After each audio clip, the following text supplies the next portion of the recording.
এ commander, হ্যাঁ হাবু ভাই বলো। মোর মনটা এক্সের খারাপ। কেন, কি হয়েছে? শুনলাম তুমি নাকি ব্যাচেলর পয়েন্টের সিজন 5 এ মোরে বিদেশ পাঠাইয়া দেবা। হ্যাঁ, বিদেশ পাঠানো উচিত না? 4টা সিজন হয়ে গেল, তোমারে তো এখনো বিদেশ পাঠাতে পারলাম না। একবার কাতার গেলা, আবার এখান থেকে চলে আসতে হইলো। তো আমরা ফাইনালি ডিসিশন নিছি যে তোমাকে সিজন 5-এ আমরা বিদেশে পাঠিয়ে দিব। না, মই বিদেশ যাব না। কেন? আমরা তো সবসময় দেখাইছি যে হাবু ভাই বিদেশে যেতে চায়, হাবু ভাইয়ের স্বপ্ন বিদেশে যাওয়া। তুমিও তো বলছো যে আমাকে বিদেশে পাঠিয়ে দাও, এখন কি প্রবলেম? মুই বিদেশ চইলা গেলে সিজন 5 এ তো মোর পাট কমে যাবে, দর্শক মোরে বুইলা দেবে, তারা তো মোরে আর ভালোবাসবে না।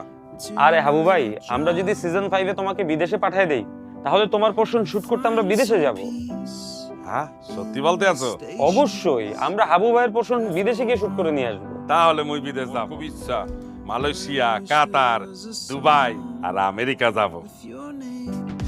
তুমি একটু আগে বললা বিদেশে যাবা না। এখন মুই বিদেশ যাব।